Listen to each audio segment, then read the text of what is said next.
Good morning, students. Let's start our today's lesson with the same chapter, chapter number 9, reproduction in animals.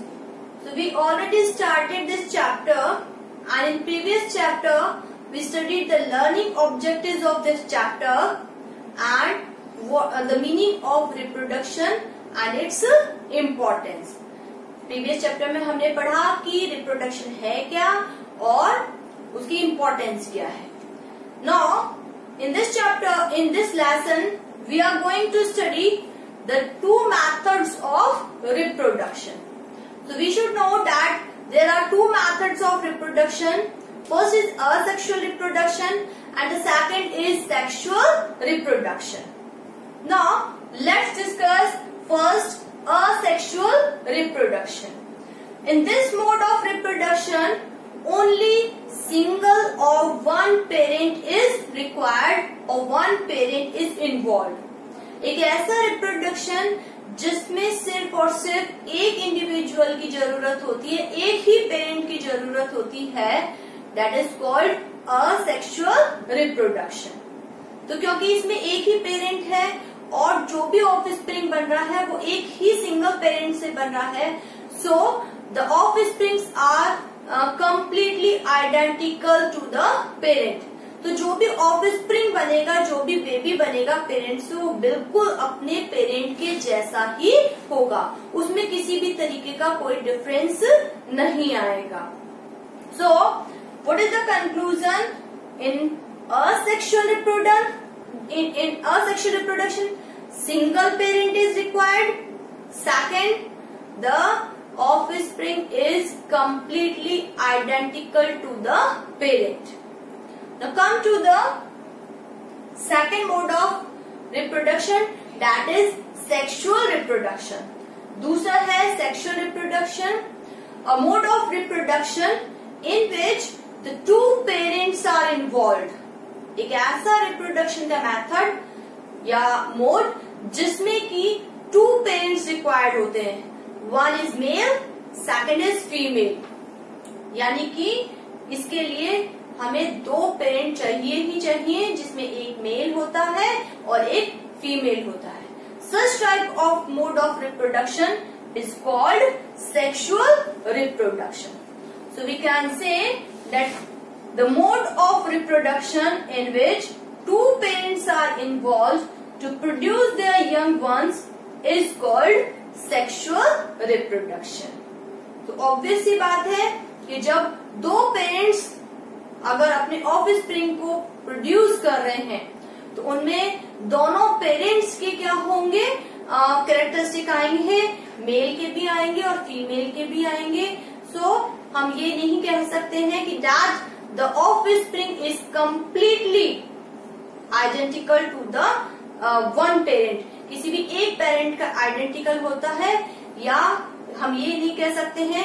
And sometimes there are some mutations are there. जब भी sexual reproduction होता है कुछ ऐसे changes भी आ जाते हैं which are completely different from the male and the female or the parents. कुछ ऐसे चेंजेस भी होते हैं जो कि ना तो मेल से मैच करते हैं और ना ही फीमेल से मैच करते हैं, यानी कि कुछ चेंजेस उसमें आ जाते हैं. सो we can say in sexual reproduction the offsprings are not totally identical to their parents. Now the sexual reproduction of different types जो हम पढ़ रहे हैं, सेक्सुअल असेक्सुअल रिप्रोडक्शन जिसमें कि सिंगल पेरेंट ही इन्वॉल्व होता है, it is of different kind. Now we are going to study the different kinds of asexual reproduction. First is budding, second is binary fission. Now budding is found is we are taking the example of hydra. Budding जो है वो hydra में मिलती है, और भी बहुत सारी उसमें मिलती है, जिसकी यीस्ट है और भी अदर जो लोअर एनिमल्स हैं उनमें ये मिलता है, बडिंग मिलती है. जैसे कि हमने यहाँ पे एग्जांपल लिया हाइड्रा का, तो हाइड्रा में जैसे कि हम एग्जांपल लें, so bulge which is called bulb arises from the lateral side of the organism.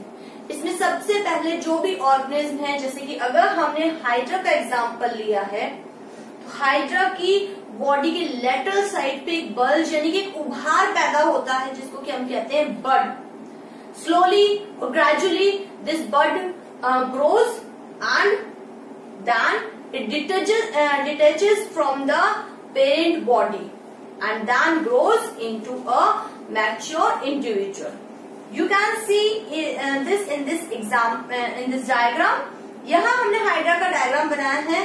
पहले हमने देखा कि इसके यहाँ पर एक बल्ज प्रोड्यूस हो रहा है, एक उभार पैदा हो रहा है, जिसको हमने बड नाम दिया है. धीरे धीरे ये जो बल्ज है वो ग्रो होता जा रहा है, और बर्ड जब वो थोड़ा सा ग्रो कर जाता है, वो डिटैच हो जाता है अपने पेरेंट बॉडी से, और फिर वो फुल्ली मैच्योर हाइड्रा में या इंडिविजुअल में ग्रो कर जाता है. Such type of method is called budding, क्योंकि यहाँ पे जो इंडिविजुअल है यानी कि जो भी पेरेंट बॉडी है उसमें से एक बड प्रोड्यूस हो जाती है. That's why this method is called budding. इस मेथड को हमने क्या नाम दिया है? बडिंग नाम दिया है. Now the second method is binary fission. Fission means breaking, टूटना. फिजन का मतलब होता है टूटना. बाइनरी मीन्स टू पार्ट्स में टूटना. When a single parent divides into two daughter cells, then that is called binary fission. एक ऐसा मेथड जिसमें कि एक पेरेंट बॉडी टू इंडिविजुअल्स में, टू ऑफस्प्रिंग में, टू डॉटर सेल्स में डिवाइड हो जाती है. That method is called binary fission. Just like for example in amoeba. First of all the nucleus of the amoeba divides into two nuclear. सबसे पहले जो amoeba है उसका जो न्यूक्लियस है वो टू पार्ट्स में डिवाइड हो जाता है and it forms two nuclear. पहले न्यूक्लियस डिवाइड हुआ, टू न्यूक्लियर बन गए. Then the cytoplasm of the body also divides into two parts. जो अमीबा का जो साइटोप्लाज्म है वो भी टू पार्ट्स में डिवाइड हो जाता है and at last two daughter cells are formed. धीरे धीरे वो दोनों एक दूसरे से सेपरेट हो जाते हैं और एक अमीबा से टू डॉटर सेल्स फॉर्म हो जाती है. क्यों? क्योंकि यहाँ पे हमने पूरा ये मेथड समझ लिया है. क्योंकि अमीबा जो है वो हम अच्छे तरीके से जानते हैं, it is a unicellular organism. Unicellular है, इसकी बॉडी में होती ही एक सिंगल सेल है. तो ये सिंगल सेल है, ये इसका न्यूक्लियस है. पहले न्यूक्लियस डिवाइड हुआ टू पार्ट्स में, उसके बाद जो रिमेनिंग साइटोप्लाज्म है वो भी टू पार्ट में डिवाइड हो गया. इस तरीके से इसमें ये बीच में नॉच बन गई है, कॉन्टैक्ट हो जाता है और इस तरीके से पूरा साइटोप्लाज्म भी एक एक न्यूक्लियस लेके डिवाइड हो जाता है and two daughter cells are formed. इस तरीके से एक अमीबा से a single amoeba produces two amoeba by the method of binary fission. एक अमीबा से टू अमीबा बन गए, किस मेथड से? बाइनरी फिजन से. So these are the methods of asexual reproduction.